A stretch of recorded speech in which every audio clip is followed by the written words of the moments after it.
இப்போ திராவிட முன்னேற்ற கழக நடவடிக்கை இப்போ எப்படி இருக்குன்னா கடுமையான கொதிநிலையை உருவாக்கியிருக்கு.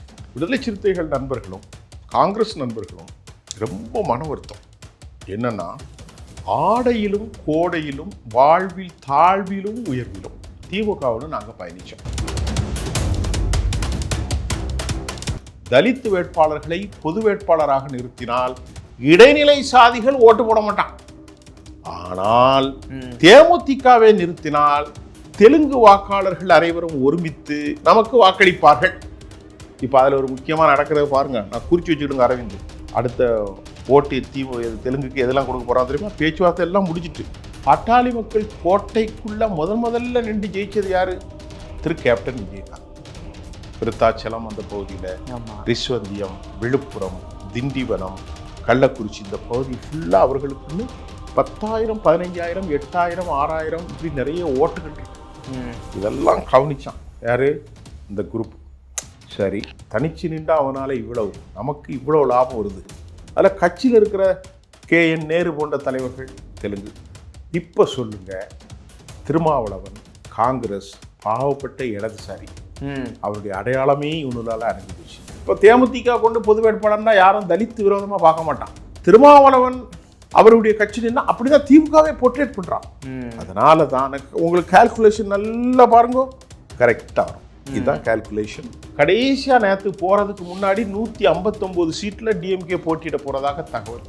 வேல்முருகனுடைய தொகுதி 1 160. இப்ப திமுக மட்டும் 163. மக்கள் நீதி மையத்தில் ஒரு 3 தொகுதி இருக்கா, 163.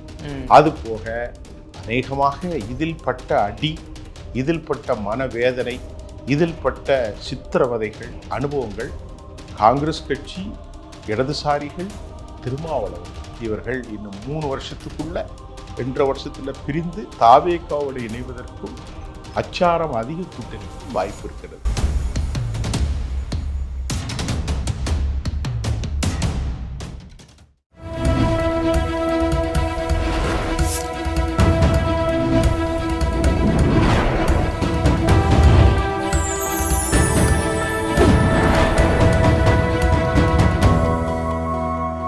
சேனல் 5 தமிழ் நேயர்களுக்கு வணக்கம்.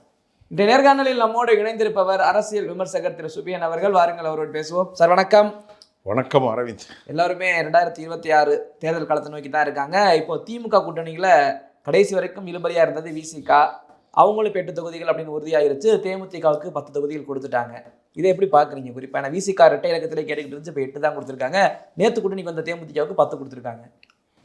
அதாவது நான் ஏற்கனவே நம்ம டிவியில் முதல்ல நான் அரசியல் பேசியிருந்தேன். 50,000க்கும் மேற்பட்ட மக்கள் பார்த்துக்கிட்டு தான் இருக்காங்க. நான் ஒரு அரசியல் விமர்சகர் தான், நமக்கு எந்த கட்சியும் இல்லை. சரி, இப்போ திராவிட முன்னேற்ற கழக நடவடிக்கை இப்போ எப்படி இருக்குன்னா கடுமையான கொதிநிலையை உருவாக்கியிருக்கு. மானங்கெட்ட பொழப்பு நாம பொழைக்கணுமா அப்படிங்கிற மாதிரி அந்த கட்சியில் மூத்த தலைவர்கள்லாம் என்னோடு பேசுகிறா தான் செய்கிறாங்க. நான் எல்லாரோடையும், எனக்கு பிஜேபியில் நண்பர்கள் நிறைய உண்டு, சுயம் சேவாக் நண்பர்கள்லாம் உண்டு. அதை போன்று அதிமுகவில், திமுகவில், முஸ்லீம் அமைப்புகளில், தலித் அமைப்புகள், இடதுசாரிகள் எல்லா நண்பர்களும் உண்டு. அது தனிப்பட்ட ஒரு பாசநேசத்தில் பேசுவாங்க சில கருத்தை. விடுதலை சிறுத்தைகள் நண்பர்களும் காங்கிரஸ் நண்பர்களும் ரொம்ப மன வருத்தம். என்னன்னா, ஆடையிலும் கோடையிலும் வாழ்வில் தாழ்விலும் உயர்விலும் திமுகவோடு நாங்கள் பயணித்தோம். திருமாவளவன் பேட்டி கொடுத்தார். என்ன பேட்டி கொடுத்தாரு? தாவேகா அவரை அழைச்சாங்க. அண்ணன் நீங்கள் வந்துருங்க, 15 சீட்டு எடுத்துக்கிடுங்க, 20 சீட்டு கூட எடுத்துக்கிடுங்க, உங்கள் இஷ்டம்தான், நீங்கள் எங்களோட வாங்க அப்படின்னு தாவேகா அழைத்தார்கள்.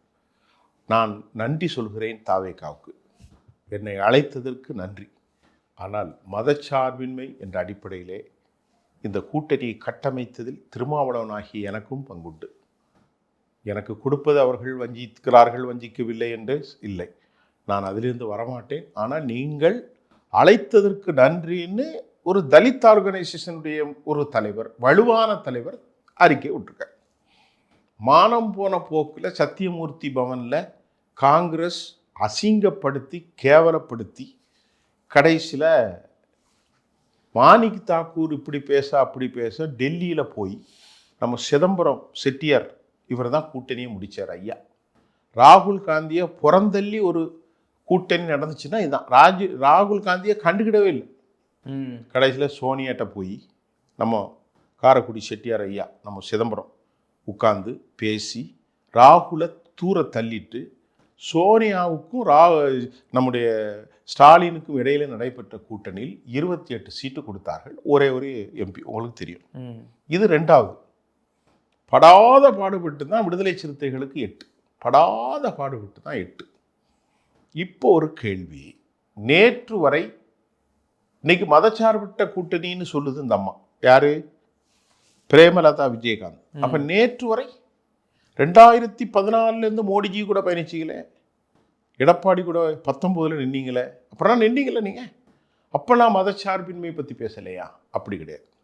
இப்ப என்ன கொதிப்பு வந்திருக்கு நான் சொல்லட்டான். திருமாவளவன் அவர்கள் கேட்கிற சீட் எத்தனை? அவர் 10 சீட்டு கேட்டார். அவருடைய வாக்கு வங்கி என்ன? குறைந்தபட்சம் 8%. அவர் சொல்றார் இருக்கும். தலித்துகள் ஒட்டுமொத்த வாக்கு சதவீதம் தமிழ்நாட்டில் 24% 25%.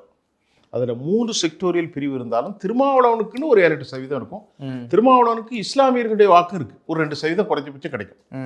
அப்போ 8% வாக்கு வைத்திருக்கிற திருமாவளவனுக்கு கடுமையான பாடுபட்டு அசிங்கப்படுத்தி நடுவீதியில் கொண்டு வந்து இழுத்து விட்டு கட்சி மாறுவார்னு சொல்லி அவர் தனித்துவமா புதுப்பேட்டை எந்த ஒரு புதுச்சேரியில் அறிவிச்சு அதுக்கப்புறம் கடும் பாடுபட்டு 8 சீட்டு. ஆனால் எந்த பாடும் படாமல் 0.43% வைத்திருக்கிற அவங்க பேர் என்ன, அந்த அம்மா பிரேமலதாவுக்கு 10 சீட்டு. அப்போ என்னடா இது விஷயம் பார்த்தா அங்கதான் அரசியல் இருக்கு. எப்படி நல்லா கவனிங்களா? நான் மட்டும் தான் சொல்றேன், மற்றவன் சொல்ல மாட்டான். திருமாவளவன் அண்ட் கம்பெனியை, கட்சியை, வேட்பாளர்களை நிறுத்தினா இது தலித்துக்கு மற்ற இடைநிலை சாதிக்காரன் ஓட்டு போட மாட்டானா. திமுக காரன் அப்படி நம்புறான். ஒரு பக்கம் பெரியார், இதை நான் போன தடவை சொல்லியிருக்கேனா? சொல்லல, இப்பதான் சொல்றேன். தலித் வேட்பாளர்களை பொது வேட்பாளராக நிறுத்தினால் இடைநிலை சாதிகள் ஓட்டு போட மாட்டான். ஆனால் தேமுதிகவை நிறுத்தினால் தெலுங்கு வாக்காளர்கள் அனைவரும் ஒருமித்து நமக்கு வாக்களிப்பார்கள். இப்ப அதுல ஒரு முக்கியமா நடக்கிறத பாருங்க. நான் குறிச்சு வச்சுக்கிடுங்க அரவிந்த். அடுத்த ஓட்டு தெலுங்குக்கு எதெல்லாம் கொடுக்க போறான் தெரியுமா? பேச்சுவார்த்தை எல்லாம் முடிச்சிட்டு, அதாவது ராஜபாளையம், ஸ்ரீவில்லிபுத்தூர், விருதுநகர், நல்லா கவனிச்சுக்கிடுங்க. அப்புறமா அந்த அம்மா கேட்ட தொகுதி விருதுநகர், அப்புறமா சிவகாசி, இந்த தொகுதியெல்லாம் எங்கள் நாயுடுகார் நிறைய பேர் இருக்காங்க, எங்களுக்கு கொடுத்துருங்க. எப்போ இது எங்கே பேச்சு நடந்துச்சுன்னு கேட்குறீங்களா?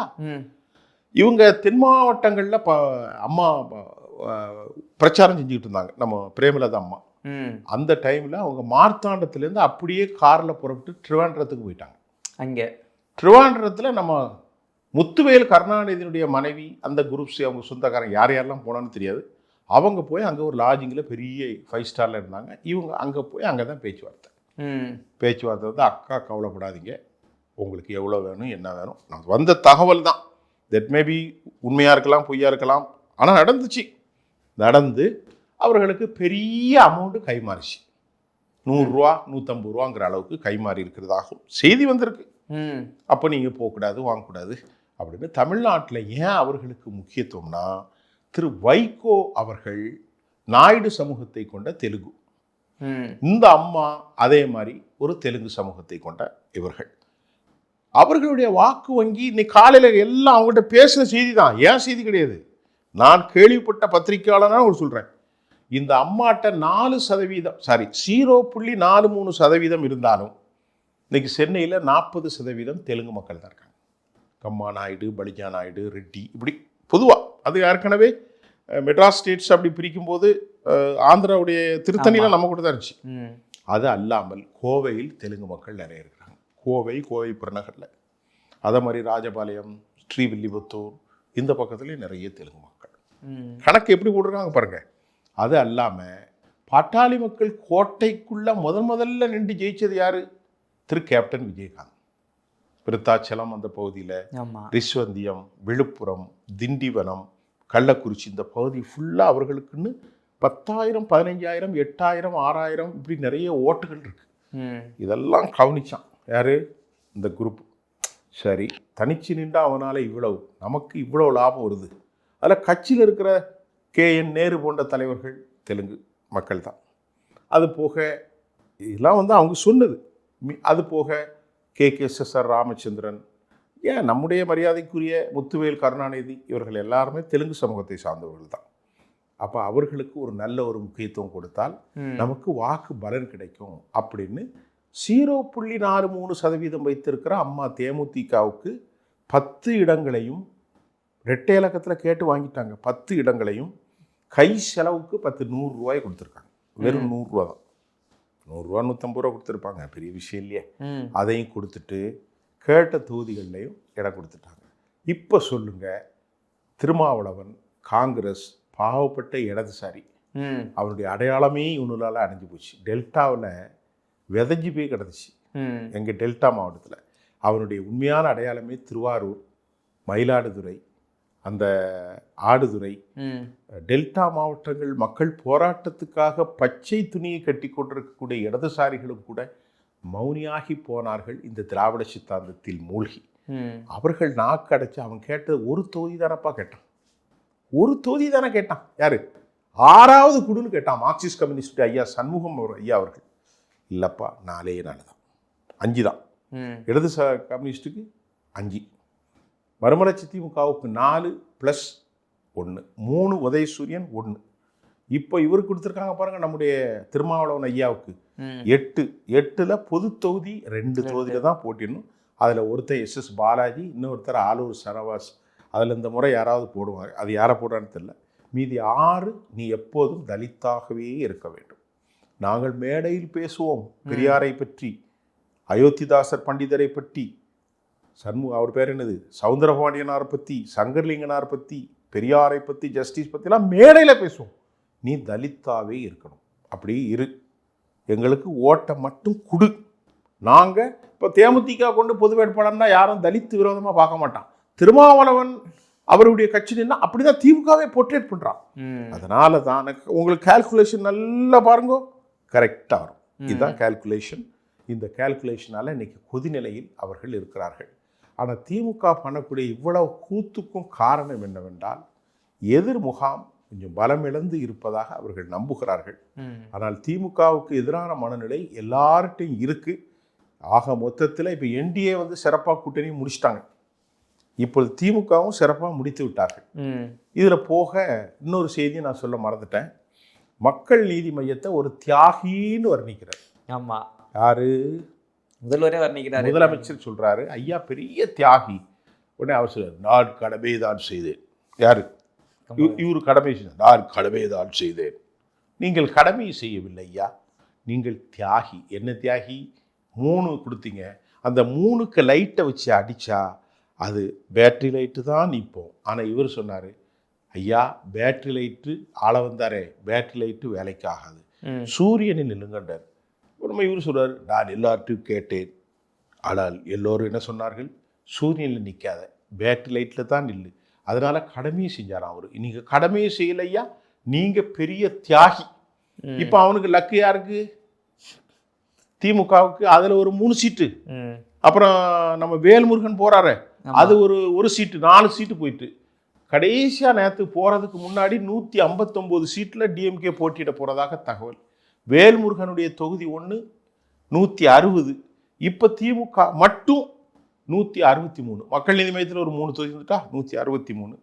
அது போக இந்த இதெல்லாம் பாடுவாங்களே இந்த இடைநிலை ஆட்கள்லாம், இப்போ வந்து கருணாஸ் ஒருத்தர் இருக்காரு, தமிமுன் அன்சார் இருக்காரு, SDPA ஒன்று இருக்கிறது. இப்படி சின்ன சின்ன கட்சிகள்லாம் இருக்கு. எல்லாம் சூரியன், எல்லாத்துக்கும் ஒன்று, எல்லாருமே சூரியன் தான். போட்டிங்களா? அப்புறம் மனிதநேய மக்கள் கட்சி சூரியன், அப்புறமா தனியரசு சூரியன், அப்புறமா ஈஸ்வரன் சூரியன். அப்படி கணக்கு பாட்டுறதுல 170க்கு ப்ளஸ் போயிடுது.